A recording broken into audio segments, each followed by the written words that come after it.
Most of us become activists for the cause dearest to us because our hearts were touched and we felt we just could not stand by and do nothing when this thing was happening.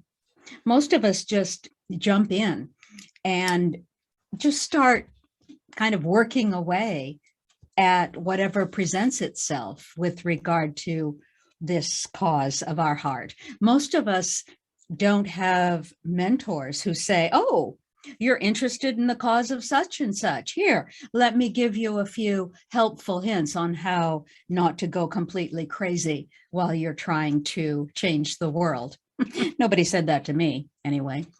Few people ever realize that although your activism may end up being a lifelong thing, or at least a thing of many, many years, possibly decades, you are probably not at all prepared, because nothing in this culture acknowledges or prepares or honors the activist. Our culture does not help us. No one gives you a clue. The prevailing culture, whatever it is, tends to resist change. It generally does not like revolutionaries. It does not support or encourage or help activists. Activists are on their own, whatever their cause is. But we actually are not revolutionaries, because to do one full revolution means to go around in a circle and end up where you started. So no, we are evolutionaries. We are helping humanity move forward, evolve into something better. But most of us don't have a clue about how to take care of ourselves when we start. Most of us have to learn the hard way. I didn't have a clue when I started Orange County People for Animals over 30 years ago. I did not realize how it was going to affect me. I did not know how to manage a life of grind you down activism. I did not handle it well after a few years. About 15 years into it, I just totally burned out. It was quite a surprise to me. It was a very bad time for me also. My group suffered. My life was very damaged, and it took me a long time to come back from it, to learn how to take care of myself and have some kind of perspective on my activism and how it worked with the life I was leading in total. There's a video on self-care for the activist in this series. Go take a look. Now, as an older activist wanting to help those coming along after me, I strongly recommend, I urge you to think about your activism as a lifelong mission, and one that you need to prepare for as you would prepare for any long-term mission, so that you can handle it well, so that you can avoid burnout, so that you, because many people burn out and walk away, and they don't feel good about doing that, but they feel presented with an intolerable choice: either have some kind of decent life or be an activist. And you don't have to choose. You don't have to choose.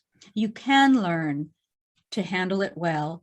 And rather than have it ruin your life, you can have your activism bring you satisfaction and meaning to your entire life. And something you will look back on as an elder person with pride and satisfaction that you did that work, that you helped humanity evolve. Our activist support series here on this channel will help you, and so will these books that you can read. The first one, The Lifelong Activist: How to Change the World Without Losing Your Way. This is by Hilary Rettig, RETTIG. The lifelong activist, I think, is a help to anyone who wants to have a strong, progressive mission in life, as well as live joyfully and fully at the same time. It offers simple and clear instructions that help you figure out the form that your particular authentic life and activism should take, and how to live that life with a maximum of joy and productivity and a minimum of guilt or shame or even fear. The book helps you figure out your authentic mission relative to your activism, how to manage your time, and how to build a schedule that allows you to realize that mission. It talks about perfectionism and procrastination and common blocks to success. It talks about managing your fears and your weaknesses and your relationships with others, which your activism will surely have an effect upon. I think this is a book for any activist for any cause, and those at risk for burnout will find it useful. The second book is by Rebecca Soulnet, wonderful writer, and it's called Hope in the Dark: Untold Stories and Wild Possibilities. Rebecca Soulnet is a very excellent writer. The New Yorker says of this book, it is an elegant reminder that activist victories are easily forgotten and that they often come in extremely unexpected and roundabout ways. And that is something that you, as an activist, will do well to remember as you go through your years of activism, to help you stay sane, calm, positive, and energized for your good work. It's easy to look at 10 years of work and think you accomplished nothing. I felt that way. And this book helps you see that when you are most despairing, when you are looking at what you think of as your losses, you are perhaps failing to see the unimaginable changes soon to come because of you. Because of you. In it, Soulnet makes a radical case for hope as a commitment to act in a world whose future remains uncertain and unknowable. As an activist herself for several decades, Soulnet argues that radicals have a long and neglected history of transformative victories, that the positive consequences of our acts are not always immediately seen or recognized or honored, even by us. They are not always seen. They're not always even knowable. They're not always measurable. And the pessimism and despair that can come from that is really something you can get help with. This book is a classic. The third book that we recommend is Beautiful Trouble, A Toolbox for Revolution, and it's by Andrew Boyd and Dave Oswald Mitchell. Naomi Klein, very excellent scholar, researcher, and commentator on what's going on in the world, she calls this book elegant and incendiary.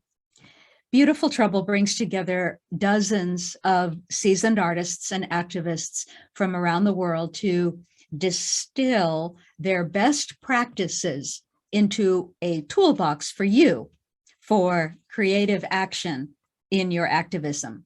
This book is sophisticated enough for veteran activists, older activists who have been in the game a long time, yet it's also accessible enough for those who are just starting out in their work for their cause. It's a fun compendium of what they call troublemaking wisdom, good trouble, that is called by some a must-have for aspiring change makers, showcasing the synergies between artistic imagination and shrewd political strategy. Beautiful Trouble is a book for everyone who longs for a more beautiful, more just, more livable world and wants to know how they can help get us there. The fourth book we recommend is A Woman's Guide to Sacred Activism. How do we move forward? And this is by Marilyn Nyborg, Nyborg. If you don't feel yourself spiritually inclined, don't be put off by the word sacred in the title of this book. It's really good. It's short, it's easy to read and follow, and whether you feel yourself spiritual or not, this book will help you. We are in an era where most thinking people feel called to take some kind of responsibility for making the world better. But a lot of us feel a bit helpless in the face of failing systems that seem like they're so riddled with problems, we don't even know where to begin. Cruelty that's being exposed, from sex trafficking to factory farming. Cultural conditioning, ingrained cultural conditioning that harms people, that harms animals, that harms Mother Earth. It can be overwhelming. And this book first supports you in doing your personal work to deal with anger and frustration and even hate, which you might be experiencing, before you enter the equally angry, frustrated, and hate-filled world of activism, whatever your cause. This book also has practical ideas of how to create actions and speak up in loving ways, and it presents all of this in a spirit of intending love and harmony with those with whom we disagree. Nyborg says, and this is a great quote, "We must stop matching the warlike energy to the causes and issues we are concerned about." She says, "Bring your love and your vision to those you hold as opposition and enemies." Really good advice. Hard to take. That's why you need this book to help you work through some things, maybe deal with your personal issues, and then go forth and be an even more powerful activist. This book says it's a woman's guide, but it's really, really great advice for anybody with either a vagina or a penis. You're an activist. You are changing the world for the better. You are the stuff revolutionaries, or shall we say evolutionaries, are made of. We need you. We need you to be strong. So get some support. Get a clue as to how to do your activism effectively and not go nuts. Read these books. For more, check out the other videos in this activist support series. The activist life can be miserably driven by pain and the anguish that you might feel about your cause, or it can be joyful, fulfilling, and help you be very, very effective at making change. So let us be the brave, happy, and strong-hearted souls helping humanity evolve into goodness. All success to you in your mission. Activists are the brave, strong-hearted, and visionary souls who have always been the ones to lead the world to change for good. For thousands of years, each generation of activists has helped to transform life on this planet. In this series, we support the activist, whatever their cause, in their personal efforts to help us evolve into a better world.